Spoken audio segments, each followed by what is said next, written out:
Good morning to all of you. Dr. Agarwal, distinguished guests on the dais, and the participants.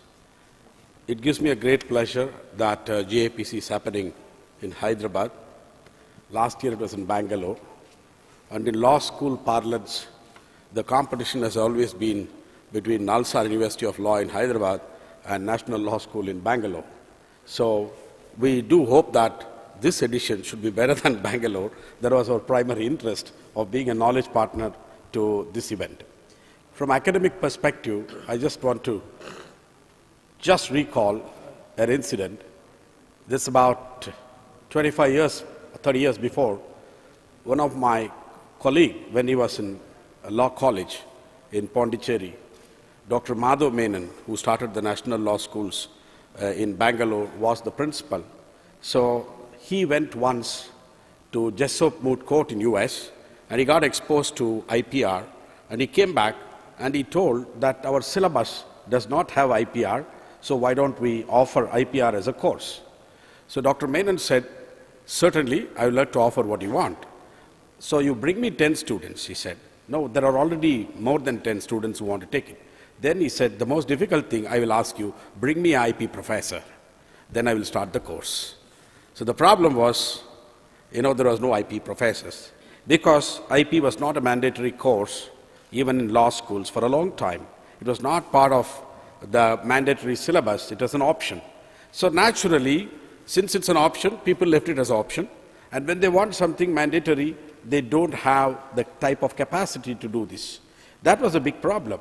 So when we talk about intellectual property rights, how the rest of the world is developing, the main issue is, like, you need teachers so that you have good IP students. When you have good IP students, they turn out to be good IP lawyers, then IP judges, or judges who are aware of IP. So it's a big chain reaction what happens. So it's all was a kind of a compressed thing for a very long time until India signed the TRIPS agreement. And not only just they signed in 95, they were dormant until they suddenly came that 2005 was the deadline. Suddenly everything was hunky-dory. So we did put the legislation. So as I said, that it is putting the, what you call as cart before the horse, because there are no horses to draw the cart.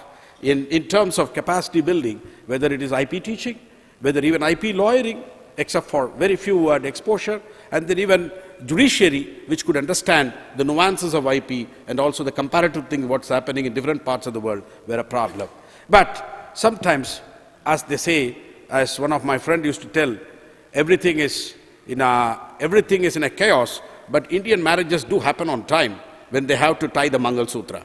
They say that. So probably they felt that we can compress all things and put together. So as an IP teacher for last decade or so, 2005 onwards, I could see tremendous progress. A lot has to be achieved, but there is a tremendous progress. As I said that pre-2005 or in the early 2000, any conference we call as usual suspects, because there will be 4 or 5 who will come and teach or who will come and do.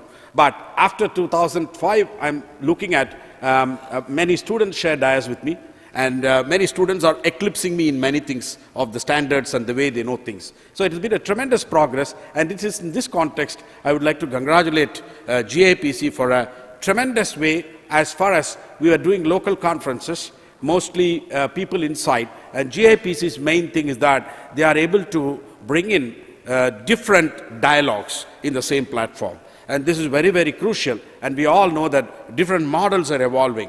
Not all are looking at a monolithic model. Everybody are evolving. Like United States has its model, and EU has its model, and then probably India, as an emerging thing, will have its models. But the most important part is to share the good practices and look at the issues which could affect in overall, when you're trying to balance innovation on one hand and access on another hand, which is a very crucial, what you call as dialogue, which keeps happening in WIPO and many other places. How do we balance two things? As I often say that I can make my students to be disciplined, but I can't make my students to be innovative.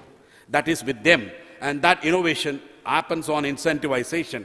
If I'm going to promise them a distinction D before the beginning of the semester, that everybody gets a D, I am sure for a big disaster. So I am again incentivizing them by gradation. So similar way, we have got this important task of juggling one side innovation, on the other side, how do we manage IP to be, legitimate in the eyes of a lot of people, and then how that access has to be done. That seems to be the general trend happening, and I'm sure that this platform by GIPC with Dr. Agarwal's, spirit of moving this is sure will serve as an important thing. And I could say that I do travel a lot outside in many conferences. I met in last 4 or 5 conferences abroad, people telling me that, oh, you're from Hyderabad, I'm coming to Hyderabad for GIPC. I did meet them here. So I'm sure that the same spirit will continue, and we are all here to support you from the academic side on that. And thank you for this opportunity.